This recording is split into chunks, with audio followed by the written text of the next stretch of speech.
여러분, 지금 소비자 물가가 굉장히 많이 올라가고 있지요.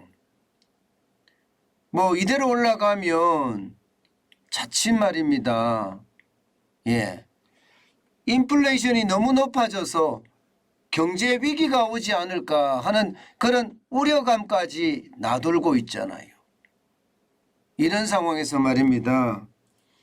경제 지도자였던 사람들은요, 하나같이 하는 이야기가 있습니다. 대통령이 직접 나서라는 이야기예요. 자, 여러분, 일단 이걸 한번 보시죠. 김준경 전 KDI 한국개발원 원장입니다. 이분은 그냥 대놓고 이야기합니다.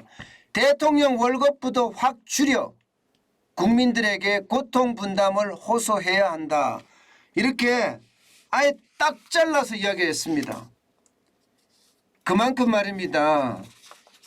대통령이 직접 나서는 것이 중요하다는 것을 지금 강조하고 있습니다. 말로만 해서 되는 것이 아니라 실제 행동으로 일어나야 된다는 이야기죠. 있는 그대로 말씀을 드리면 올 쇼크처럼 물자가 부족한 시기에는 대통령이 직접 정부의 전략 메시지를 전달을 하고 또 국민들에게도 고통 분담을 호소해야 된다. 이렇게 이야기하고 있습니다. 실제로 말입니다. 많은 전문가들이 그렇게 이야기하거든요. 대통령의 월급부터 줄이고 기획재정부의 예산부터 확 줄여라. 그래서 다른 부처가 큰소리 못하게 막아라. 그러면서 다른 한편으로 정부가 긴축하면서 허리띠를 졸라 매니까 근로자들이나 농민이나 어민도 함께 우리 줄여가자. 이 고통을 함께 이겨나가자. 이렇게 얘기하자는 이야기예요. 저는 이게 애초부터 말씀을 드렸습니다. 대통령에 취임하면 곧바로 대통령 담화를 발표를 해서 경제가 어렵다. 국민들이 동참해 줘야 한다 하는 이야기를 제가 하자고 여러 번에 걸쳐서 말씀을 드렸습니다. 그렇다고 윤석열 정부가 안 하는 것은 아닙니다. 지금 윤석열 정부가 하고 있어요. 하고 있어요. 예를 들어서 말입니다. 지금 모든 게 빠르지는 않지만 지금 계속 하고 있거든요. 유류세를 인하한다든가 저소득층 생계 지원을 강화한다든가 또 확장 재정을 긴축 재정으로 편성을 한다든가 공무원의 정원과 보수를 엄격하게 통제한다든가 정부 재정 지출을 엄청나게 줄인다든가 심지어 장차관급들 고위공무원의 보수 월급을 10% 반납할 예정이라든가 하고는 있습니다. 하고는 있는데 국민들이 이게 느끼기에도 부족하고요. 또 지도자로서의 어떤 솔선수범이라는 그런 모습도 안 보이고요. 그 폭도 굉장히 적다는 이야기예요. 당장 말입니다. 당장 김준경 전 KDI 원장은요. 박정희 대통령 때 봐라. 박정희 대통령 때 오일 쇼크가 뻥 하고 1차 터지고요. 2차까지 또 터질 위기까지 나왔었죠. 그 당시에 박정희 대통령은요. 쉽게 말하면 대통령 긴급조치를 발표를 하면서 서민층의 소득세를 대폭 감면을 하고요. 또 노사협조를 강화하는 조치를 강행을 했습니다. 쉽게 말하면 소득세를 완벽하게 내린 거예요. 확 내린 거예요. 이 어려운 시기에 세금 더 많이 내면 그만큼 서민들이 더 어려워지니까 이거 줄이겠다. 이렇게 얘기하면서 말입니다. 정부가 직접 소비 전략이나 자원 전략에 앞장서기 시작합니다. 쉽게 말하면 전등 하나 끄기 운동부터 시작을 해서요. 물자를 아껴 쓰는 것 이거 총체적으로 정부가 먼저 추진을 합니다. 그만큼 말입니다. 뭐 그 당시 돈으로 500억 원을 전략하겠다 이렇게까지 선언을 했습니다. 실제 1974년에 GDP 대비 국가 부채 비율이 19%였었거든. 19%. 지금의 절반도 안 됐죠. 그런데도 불구하고 박정희 대통령은요. 정부의 빚을 늘리지 않고요. 자신의 씀씀이부터 먼저 줄여가면서 대신에 서민들에게는 가용자금을 늘려주는 방식을 선택을 했습니다. 진짜 대단한 노력을 한 거죠. 대단한 노력을 말입니다. 마찬가지로 1980년대 들어서서 전두환 대통령 때 보세요. 여러분 2차 오일 쇼크가 이때 덮칩니다. 예, 얼마나 올라가나 하면 1980년대는 보시는 것처럼 28.7%가 올라갑니다. 물가가 말입니다. 박정희 대통령 때 24.3%보다는 훨씬 높지요. 바로 이때 전두환 대통령은요. 예, 이게 물가 상승 이것은 국민들을 힘들게 하는 것이다. 그렇게 이야기하면서 말입니다. 그야말로 예산을 완전히 졸라맵니다. 졸라매요. 예산혁명이란 말을 이때 나왔습니다. 쉽게 말하면 예산이 이미 시작이 됐는데 1982년도에는요. 2년도에는요. 그런데 불효불급한 예산을 대폭 삭감하는 대신에 불효불급한 예산을 대폭 삭감하는 대신에 저소득층이나 여기는 오히려 늘렸어요. 그러면서 임금 인상을 억제하고요. 심지어 농민들에게 쌀값도 인상률을 낮췄다 이렇게 이야기할 정도로 모두가 한꺼번에 전 국민이 달려들었습니다. 그러니까 물가가 어떻게 됐겠습니까? 1983년에는요. 물가가 낮아지기 시작합니다. 실제로 보십시오. 1980년에 28.7%였던 물가가 1983년에 82년에 이미 내려갔는데 83년에 3.4%까지 완전히 내려갑니다. 그러니까 이 당시에 말입니다. 정주영 회장이나 이병철 회장도 이 감탄사를 내뱉었습니다. 이야 이거 이게 가능한 일이야? 28.7%의 물가 상승률을 3.4%까지 내추었거든요. 그러니까 이게 엄청나게 놀랐던 겁니다. 게다가 정기예금의 금리도 12%에서 8%로 끌어내렸습니다. 전두환 대통령만 이렇게 한 게 아니에요. 물가가 올라갔을 때 김영삼 대통령도 마찬가지입니다. 김영삼 대통령 시절에도 말입니다. 1987년 3%였던 물가 상승률이 민주화 바람을 타고 물가가 계속 올라갑니다. 적어도 많이 올라갈 때는 9.3%까지 올라갔어요. 그러니까 김영삼 대통령은요. 아예 청와대 식단부터 줄입니다. 낭비 요소를 제거하겠다 이렇게 이야기하면서 청와대 식단을 줄이고요. 나아가서 정부도 작고 생산적인 정부로 가져가겠다 이렇게 이야기하면서 공무원의 봉급 올리지 않고요. 정원도 늘리지 않았습니다. 그러면서 말입니다. 아주 깐깐한 건전재정 기조로 가져갔습니다. 심지어 여러분 건전재정 기조로 가져가니까 김영삼 대통령 당시 말입니다. 여러분 놀라지 마세요. 지금 김영삼 대통령 당시 국가 채무 비율이 8.3%까지 떨어지기도 했습니다. 8.3%까지. 지금은 47% 22년 기준으로 22년 기준으로 하면 지금 벌써 국가 부채 비율이 거의 50%에 육박하죠.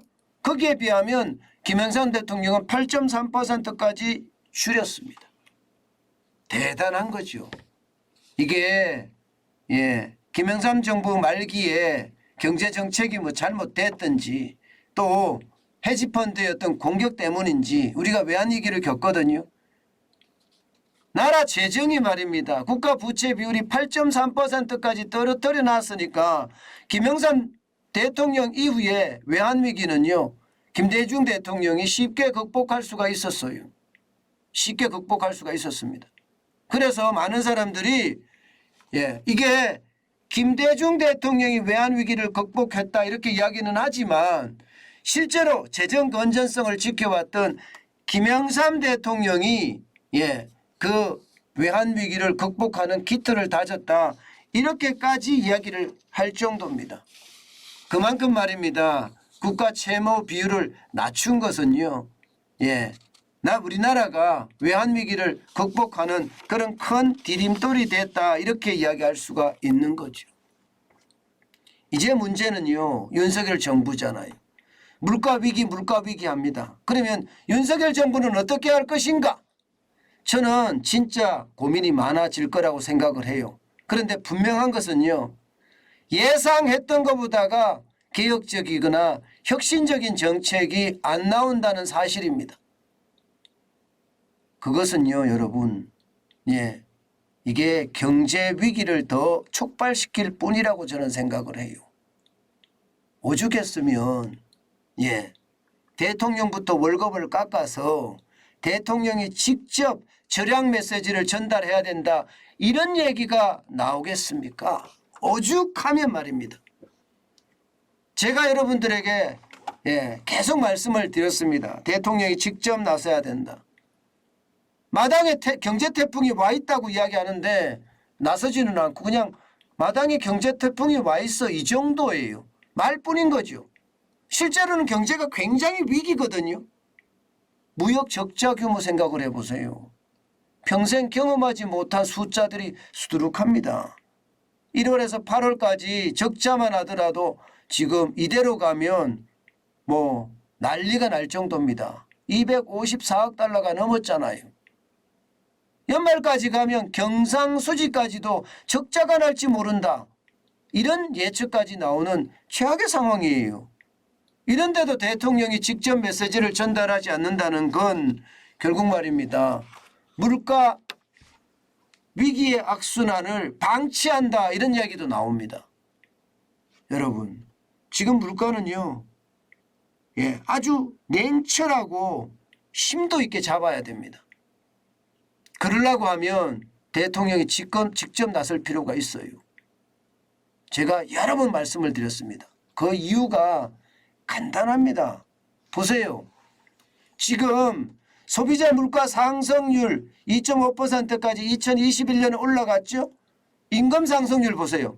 3.6%가 올라갔습니다. 이러면 여러분 물가 올라가죠. 임금 올라가죠. 다시 물가 올라가죠. 또 임금 올라갑니다.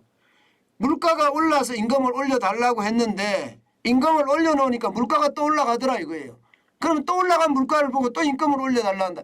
이런 악순환이 반복이 되거든요. 임금발 인플레이션이 엄청나게 무섭거든요. 그렇기 때문에 여러분 이게 근로자들이나 노조를 설득할 수 있는 내가 먼저의 솔선수범이 필요하고요. 쌀값이 지금 많이 떨어진다고 이야기해요. 그러나 농산물값은 폭등합니다. 여기에 대해서도 정부가 어떻게 하면 농산물값이 폭등 안 할지에 대한 어떤 방안을 제시를 해야 된다는 그런 이야기입니다.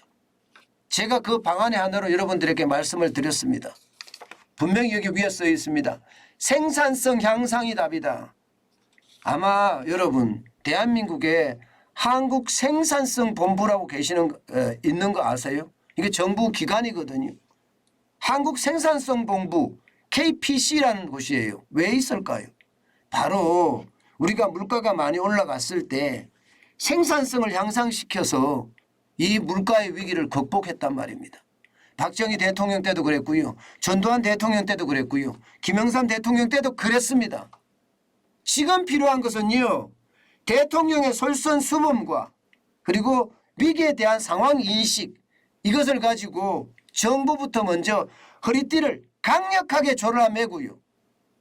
그러면서 노조나 혹은 농민이나 좀 더 나아가서는 국민들에게 동참을 호소해달라고 동참을 해달라고 호소해야 된다는 겁니다.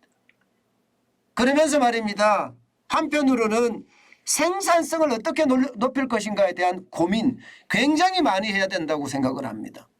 이게 여러분 임금 올라가죠. 물가 올라가죠. 장난 아니거든요. 이것은 결국 물가 폭등을 유발할 수밖에 없습니다. 이것을 극복하는 방법은 시간당 생산량 예를 들어서 100개 생산하던 것을 150개 생산하면 됩니다. 똑같은 인원이 100개가 아니라 150개만 생산하면 되거든요. 그러면 이 어려움을 극복할 수도 있습니다. 실제로 말입니다. 박정희 대통령 때도 그랬고요. 전두환 대통령 때도 그랬습니다. 생산성 향상으로 인한 기업이 좋아지는 것은요. 근로자들을 지급해라. 성과급으로. 성과급으로 지급해라. 그러면서 말입니다. 연공 서열이 아니라 개인별, 직무별, 직능별로 성과급을 많이 내는 사람들에게 많이 지원을 하면 이거 극복할 수 있다는 이야기예요. 왜냐하면 근로자들 입장에서는 생산성을 높였어? 거기에 대한 인센티브를 받아? 그럼 월급이 올라가는 효과가 있어요. 그죠? 올라가는 효과가 있죠. 기업에게는 생산성을 많이 높인 기업에게 세제 혜택을 엄청 주는 거예요. 금융 지원도 엄청 하는 거예요. 그러면서 규제 완화까지 하게 되면 여러분 기업 입장에서는 신규 산업에 진출해 줄 수 있는 길도 터줄 수 있고요. 기업의 어떤 비용을 떨어뜨려서 궁극적으로는 결국 물가를 떨어뜨릴 수 있는 요소가 아니겠습니까?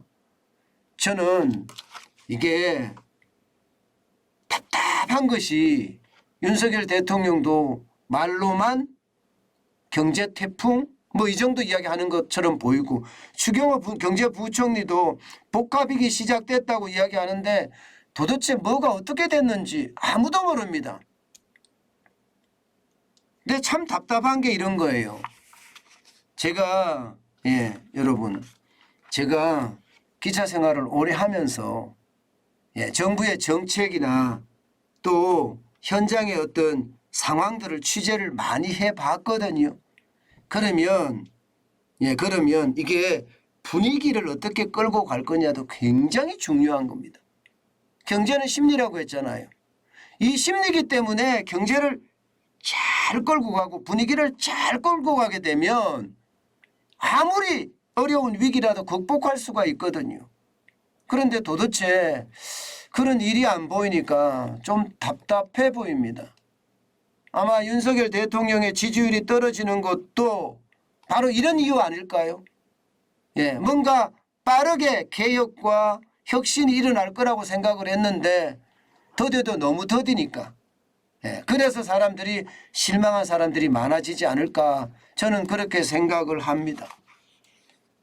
그렇지만 여러분 윤석열 정부에도요 박정희 대통령 때 그런 경제 천재들이 있었듯이 전두환 대통령 때 뭐 김재익 경제수석 같은 그런 경제 천재들이 있었듯이 저는 윤석열 정부에도 그런 경제 천재가 있다고 생각을 합니다. 아직 누구인지 두각을 나타내지는 않지만 분명히 두각을 나타내는 사람이 존재할 거라고 생각을 해요. 그러면 이 위기도 저는 극복할 수 있지 않을까 저는 그렇게 생각합니다. 사실 지금 제가 오늘 아침에 말씀드린 게 이게 우리가 위기를 극복할 수 있는 저는 지금 현재 최선의 방법이라고 생각합니다. 제가 기자 생활도 오랫동안 하면서요. 또 많은 사람들의 취재와 또 인터뷰를 하면서 제가 느낀 것은요. 물가가 올라갈 때는요. 정부가 나서야 된다는 것 그리고 생산성 향상을 시켜야 된다는 것 그리고 그 생산성 향상이 된 부분에 대해서는 노조에게 성과급으로 지급해야 된다는 것 이것이 결국 심리를 경제 심리를 더 좋게 하고요. 그리고 이 위기를 극복하는 지름길이 되지 않을까 저는 생각합니다. 제가 누차에 걸쳐서 이 말을 하는데요. 듣는 사람이 없어요. 그래서 답답해요. 지금까지는 보면요. 뭔가 바뀌는 더선한데 이게 패러다임 시프트라고 하잖아요. 패러다임 시프트. 우리가 여러분 아이들 100일을 왜 챙길까요? 또 아이들 돌을 왜 챙길까요? 이게 뭔가 새로운 패러다임이 시작된다는 의미거든요. 이게 100일을 챙긴다는 이야기가 이제 100일을 살았으니까 앞으로 건강하게 계속 크겠구나 이런 생각을 하는 거고, 이제 돌까지 1년을 살았으니까 이제는 안심해도 되겠구나 이런 생각을 하는 거잖아요. 그런 것처럼 지금 윤석열 정부도 문재인 정부와의 단절과 그리고 새로운 어떤 경제 정책에 대한 방향, 그리고 이 위기를 극복할 수 있는 비책, 그렇게 하려고 하면요 뭔가 분위기의 전환, 패러다임 시프트가 있어야 된다는 뜻입니다. 제가 여러 번 강조를 하는데 하여튼 좀 벌써 늦었지 않나 그런 생각은 좀 드는데요.